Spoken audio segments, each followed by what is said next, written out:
Hi Pisces, this is Jav. Welcome po sa ating channel. By the way, Pisces, this is your monthly gabay tarot reading for September 2025.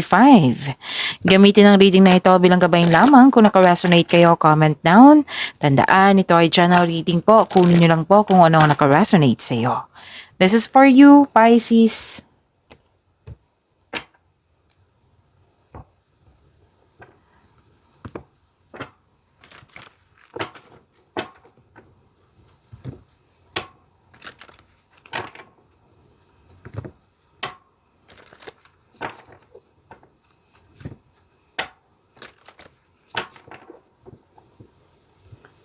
Para po ito sa iyo, Pisces, ngayong September 2025.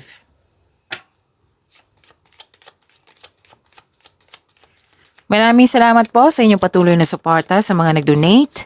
Sa mga hindi nag-skip ng ads, maraming salamat po.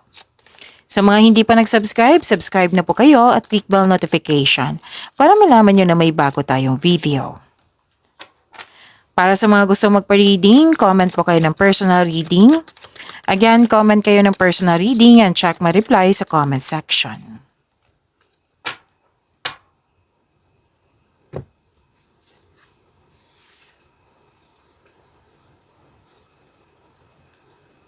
Okay. Pisces, prosperity is yours. May nag-uusap dito tungkol sa property. At may nakita rin ako dito nag-uusap tungkol sa domestic matters. Ang ilan sa inyo nagpasya ng home base yung trabaho nyo? Or di kaya nagpasya kayo mag-staycation sa inyong bahay? Kasi you felt calm, relaxed, and security pag nagstay kayo sa inyong bahay. Nakikita ko rin dito na may importanteng desisyon. May nakita rin ako dito ang importanteng ganap sa inyong passion.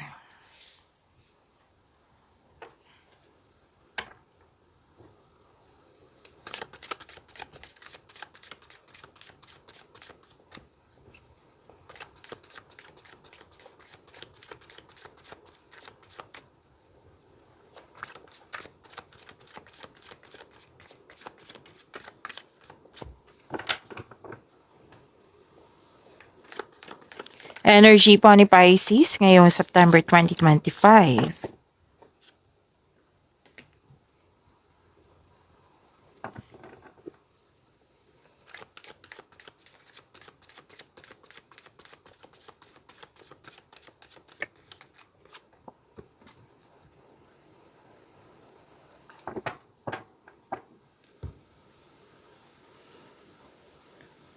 Please be reminded, Pisces, lalo na sa mga bago dito, na kung may napansin kayo na repeating message, yan po yung pinupush ng course nyo po. Like for example, nanood kayo sa isang video reading nyo at sa inyong monthly gabay tarot reading. At may napansin kayo na repeating message. Yan ba yung pinupush ng course nyo na kailangan yung bigyan ng atensyon, solusyon at aksyon kung maaari po. So na yung energy ni Pisces. Ayusin ko lang po yung camera. Saglit lang po.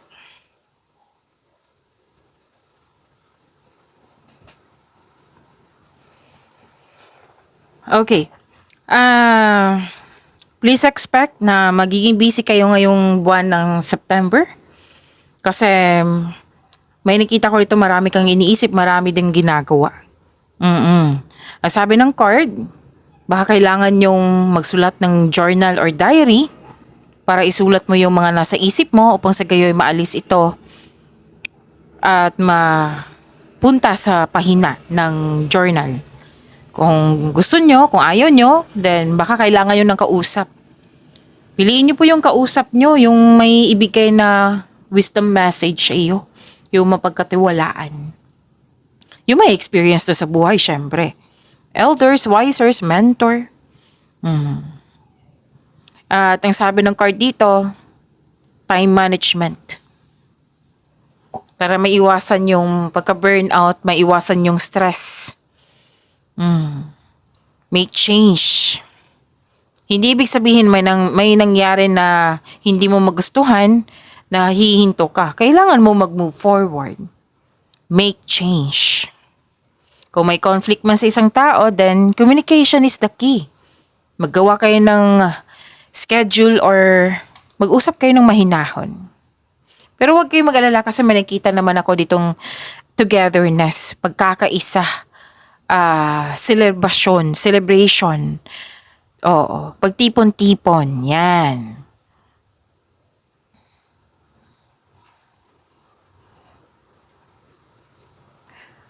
Okay. May pagdiriwang na may ukol sa'yo, so spend time and celebrate by people who uplift and inspires you. This is a celebration card. So this is also means a stress reliever. So sa mga na stress dyan, na burnout dyan, oo, may togetherness dito. At kitang-kita ko dito yung happiness mo, na enjoy ka. Oo, kasi stress reliever to yung pagtipon-tipon po. Pwedeng group date ito or celebration nga, monthsary, anniversary, birthday, any kind of celebration. May nakita rin ako collaboration dito. Pwedeng nagtutulungan ng grupo ng tao. Very supportive sila sa'yo. May group of people dito and I believe this is your family kasi may nakita rin ako family dito. At nakita ko rin dito sa tarot cards nyo. Pwedeng may company outing or nag-usap kayo para mag-outing kayo. Magaganap niyan ngayong September 2025. So celebrating with good friends or family is what you need most right now.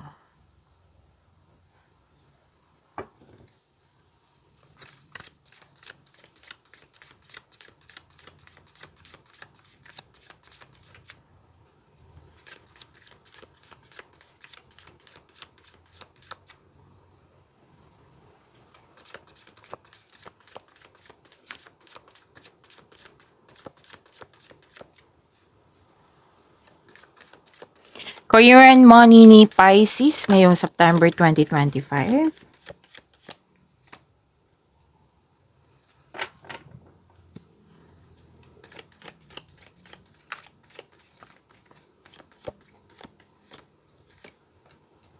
Oh, ang ganda.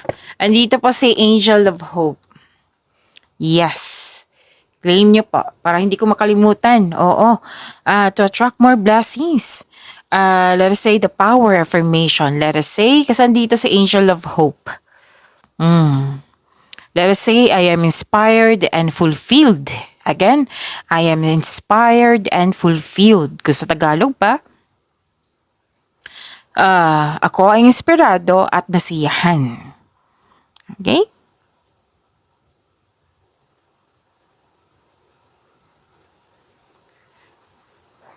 Sa career and money nyo,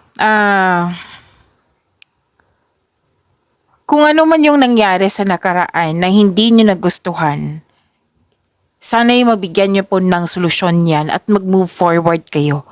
Iwasan nyo sanang dalhin ito sa present nyo.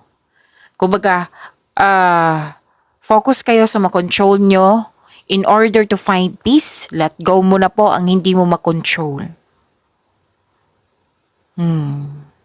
After ng challenges, may parating na new direction sa inyo. Sa inyong career and money.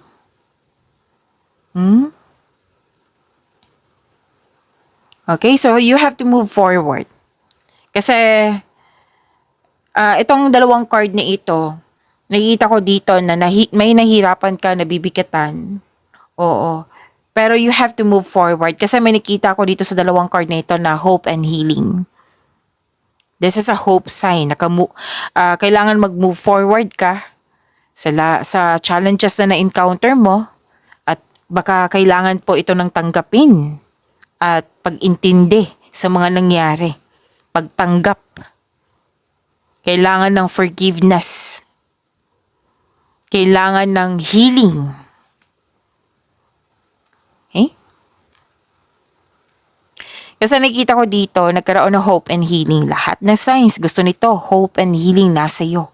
May personal development din ako nakikita dito. At may money luck. L-U-C-K. Claim nyo po, money luck. Pisces. Kung ano man yung nawala sa inyo, babalik yan sa inyo 10 times fold. Magtiwala po. Iwasan nyo pong mag-isip ng negativity kasi hindi yan nakakabuti sa iyo. Yung sabi natin kanina, positive affirmation, nakakabuti talaga yan sa inyo. We are attracting blessings. Okay? And this card tells us na may awards, fame. Yan yung nakikita ko, recognition. Nakilala ka. Ang ilan sa inyo, very inspired or very hard worker kasi gusto nyo magpagawa ng bahay, magpa-decorate ng bahay, bumili ng gamit para magpaganda ng bahay. Yan. May pag-asa kang madama, maging positibo at gumawa ng paraan. May unexpected help din ako nakikita dito at opportunities from here to here, puro offer. So claim nyo po, ang sabi ng card, all your dreams are coming true. You're healing from the past and feeling hopeful for the future.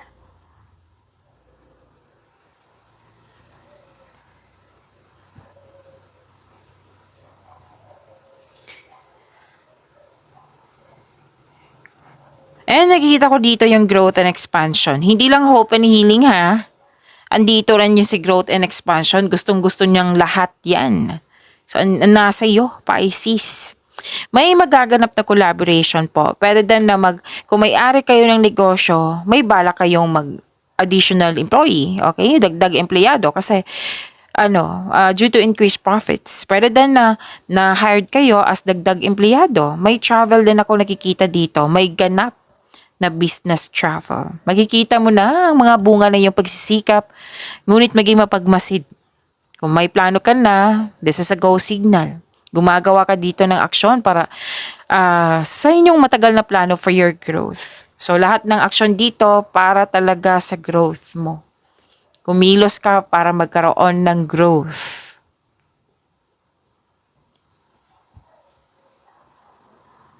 Pag-aalaga din, marami kang naiisip.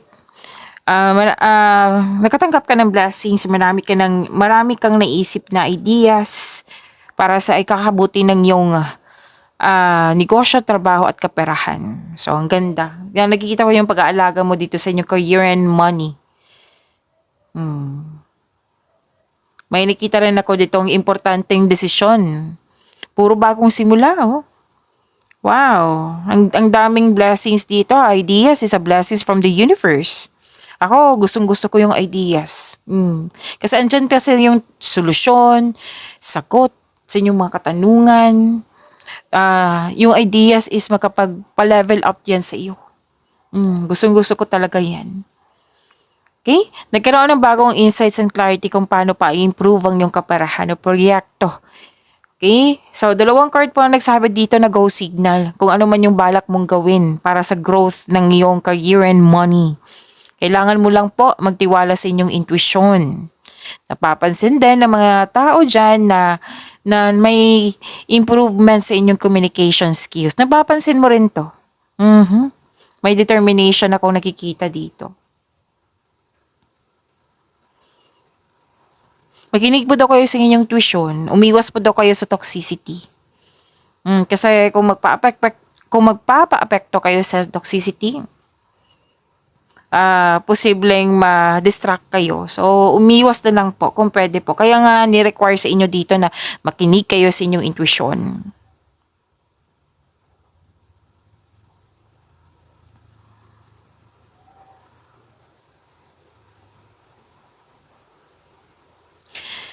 Okay, gumagawa ka ng logical na aksyon sa iyong mga layunin sa buhay. May leadership role na in-offer sa'yo dito or di kaya magaling kayo na leader, sabi ng iyong card. May nakita rin akong promotion dito, pagkuha ng isang tungkulin talaga, yung leadership role. Nakilala ka. Oo, nakilala ka sa ginakilala ka at ginagalang ka ng mga tao dyan. Kasi may mga napatunayan ka na. May mga magagandang contribution kayo dyan. Kung may concern kayo sa legal na usapin, any kind. Legal matters, legal issues. Mare-resolve na ito. Or di kaya may makaka-receive kayo ng magandang balita regarding sa legal na usapin. Puro action yung nakikita ko dito. Pisces, which is maganda. May resulta talaga niyan kung may action.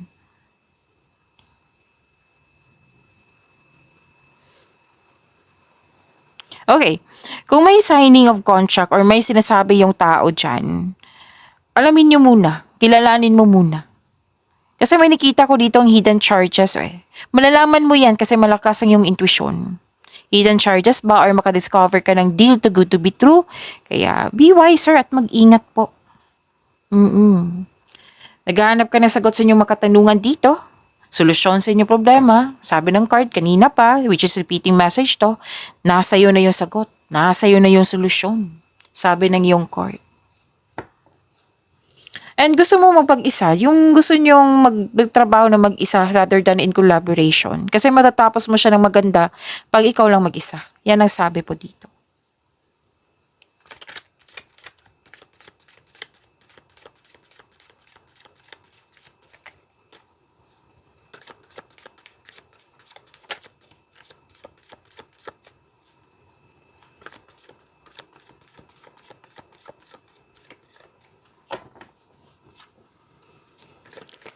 Love life, self-love, partnership, and romance, si Pisces po.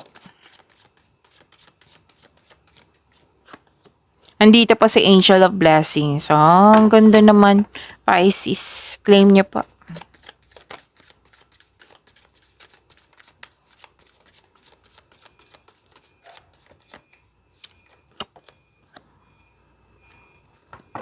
So, to attract more blessings, let us say the power of affirmation para hindi ko makalimutan. O kasi minsan makakalimutan ko eh. So, unahin na natin to. Okay, so this is Angel of Blessings, right? Okay. Let us say, I will listen to my inner voice and I trust my angels. Again, I will listen to my inner voice and I trust my angels. Kung sa Tagalog pa, pakikinggan ko ang aking panloob na tinig. Oo, makikinig ako sa aking intuition at magtitiwala ako sa aking mga anghel. Yan.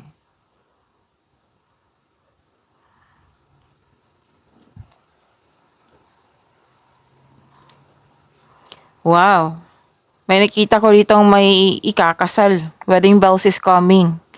May nakikita kasi ako ditong pamamanikan, kasal. Pwede din traditional career path. Yung any kind of tradition ng mga Pinoy na sunod po. Sa mga single po, this is a signal na may dito attraction or magaan lang ang loob mo sa teacher, student, or sa mentor mo. Basta sa isang tao na marami kang natutunan. Yes. Or pwede din na mga estudyante mo to or may isang tao dyan na tinuturuan mo na may attraction na nangyari. Sa mga marelasyon sa buhay mag-asawa, yun nga, yung sabi ko kanina, magaganap yung kasal, pamanikan, ma-follow na walang tumanggi. Walang, anong tawag dito? Tumanggi nga. Walang, ano tawag dito? Nakalimutan ko yung term eh. Basta tumanggi. Basta po. Nakalimutan ko kung ano yung term na yon. Basta tumanggi. Walang struggle. Walang tutol. Ayan. Pasensya na po, Pisces. Walang tutol sa inyong desisyon, plano, ideas. Basta nasunod po. This is good. Ang ganda po. You're showing your kindness to everyone. Naka-receive din kayo ng wisdom message.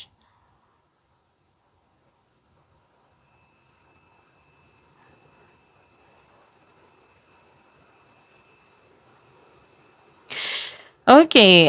May ilan sa inyo kakapasok lang ng relasyon. May ilan sa inyo may planong mag-travel for a romantic trip. May ambisyon o idea ang gustong gawin. Mag-ingat lang po ha sa pagiging mainipin. Makinig din kayo sa inyong intuition kasi pangalawang card na po nagsabi dito na makinig kayo sa inyong intuition lalo na't gagawa kayo ng malaking desisyon. So, dalawang card kasi nagsabi dito na kailangan ng mahabang pasensya at pagbalanse din. Pag-isipan ng mabuti.